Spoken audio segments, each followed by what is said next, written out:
Aqrab, paling dekat. Majlis tempatnya yang paling dekat dengan Nabi. Siapa itu? Orang yang paling banyak bersolawat. Sudahlah zamannya jauh, waktunya jauh. Kesempatan kita satu-satunya adalah ketika kita bisa mendekatkan diri dengan banyak bersolawat kepadanya. Oleh sebab itu maka aqrabu majlis. 10, 9. Ada hadiah yang dipersembahkan, yang dibawa kepada Nabi Muhammad SAW. Lalu kemudian sahabat ketika itu sedang berada di depan, Nabi berkata, "Inna salatakum ma'rudatun alayya." Salawat yang kalian baca ini dibawa ke makamku. Salawat yang kalian ucapkan itu dibawa ke makamku. Sahabat bertanya, "Kaifa salatuna ma'rudatun alayka wa qad arimta?" Bagaimana mungkin salawat kami ini dibawa ke makammu padahal engkau sudah hancur berkeping dimakan cacing tanah. Langsung Nabi menjawab, "Innallaha harramal arda ajsadal anbiya." Allah mengharamkan tanah menggigit jasad para nabi. Ini benar atau tidak bohong? Bagaimana ketika pada suatu masa dinding-dinding tanah makam Nabi dikerok pelan-pelan pada saat zaman Nuruddin Zinki. Mereka ingin mencuri jasad Nabi SAW. Mimpi datang kepada khalifah, maka langsunglah mereka tembok dengan cor beton, cor timah ke bawah, sehingga tertutup keliling. Selamat. Begitulah kuasa Allah Subhanahu wa Ta'ala. Lalu kalau begitu jasad Nabi tidak pernah dicek, diperiksa. Tidak. Benarkah hadis ini? Jangankan Nabi. Ketika digali pemakaman makam pahlawan, karena dulu di pinggir kota dengan pesatnya pembangunan, yang di tepi kota menjadi di pusat kota, mau dibuat mal, gedung, akhirnya dipindahkan. Ketika dipindahkan ternyata ada jasad yang utuh, jangankan kulitnya, jangankan wajahnya, kain kafannya pun tidak disentuh oleh cacing tanah. Bukan Nabi, hanya orang-orang yang mengikut sunnah Nabi, menghafal Al-Quran, kitab suci yang diturunkan kepada Nabi, tapi dia mendapatkan keutamaan. Allah sedang ingin menunjukkan, jangankan Nabi Muhammad SAW, orang yang mengikutinya pun, kalau orang yang mengikutannya saya dijaga Allah, apalagi dia yang menjadi sumber segala kebenaran yang dia bawa dari Allah Subhanahu wa Ta'ala. Bayangkan ada persembahan kita dari bumi terujung terjauh, dari umat terbanyak di antara umatnya, dibawakan ke makamnya. Ya Rasulullah SAW, inilah hadiah dari umatmu, solawat. Betapa bahagianya, betapa bangganya. Itulah mengapa kita memperbanyak solawat pagi, petang, siang, dan malam. Saat membawa kendaraan, bersolawat. Saat lampu merah, bersolawat. Saat macet, bersolawat. Apakah dengan marah-marah, sumpah serapah? Adapun musik, lagu, batil, bukan religi, tidak mengingatkan kepada Nabi, menjauhkan, malah mengajak bermaksiat. Stop, taubat, berhenti. Mulailah diisi dengan solawat-solawat. Adapun solawat dengan irama seni, suara yang lembut, yang baik, yang tidak membawa kepada hawa nafsu, amat sangat baik. Nabi memuji suara yang bagus. Datang seorang sahabat bersyair, memuji Nabi SAW. Nabi sakata wa tabassama. Nabi diam dan tersenyum.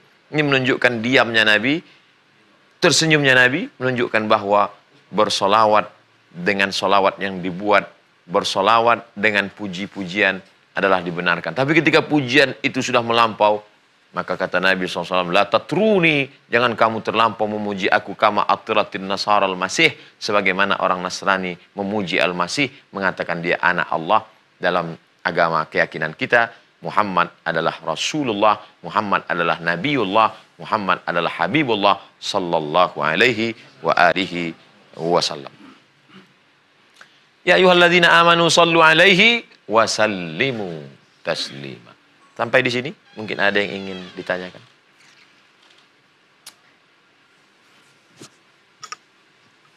Bismillahirrahmanirrahim. Assalamualaikum warahmatullahi wabarakatuh. Waalaikumsalam warahmatullahi wabarakatuh. Mau tanya Ustadz, keutamaan sholawat dan sholawat apa sajakah yang harus kita amalkan, dan salawat itu malaikat apa yang menyampaikan kepada Rasulullah? Sekian Ustadz. Salawat yang berasal dari hadis Nabi Shallallahu Alaihi Wasallam dapat dilihat dalam Sahih Bukhari dan Muslim.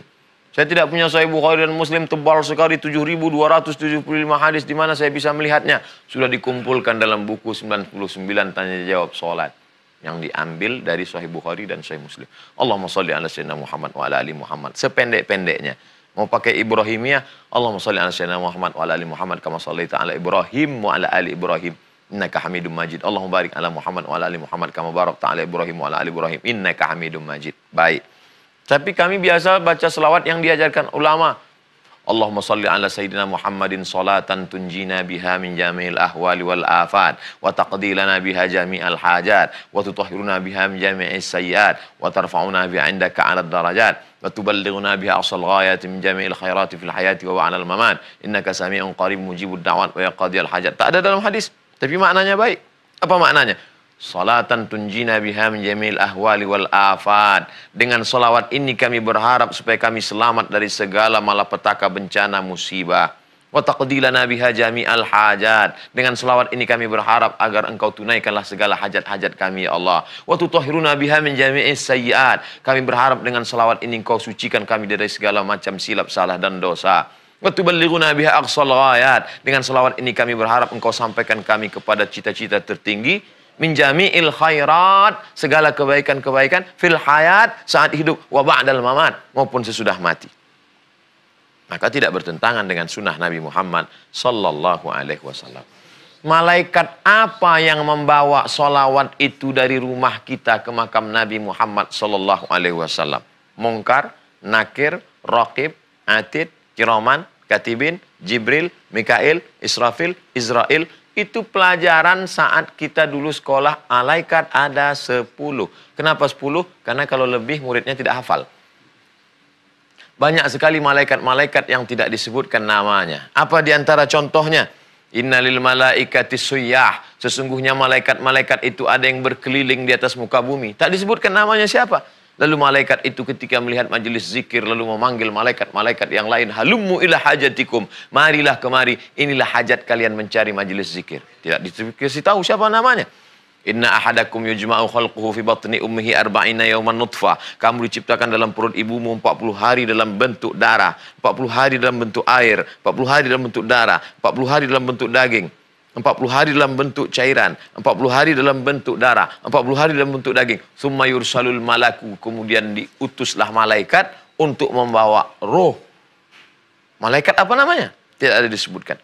Termasuk jugalah ini, tidak ada nama malaikat yang membawa solawat itu ke makam Nabi, tapi yang jelas solawat kita itu sampai. Ini sebagai contoh dalam kasus-kasus yang lain. Mudah-mudahan bermanfaat. Kita tutup dengan Allahumma salli ala sayyidina Muhammad wa ala ali sayyidina Muhammad. Terima kasih, mohon maaf. Wassalamualaikum warahmatullahi wabarakatuh.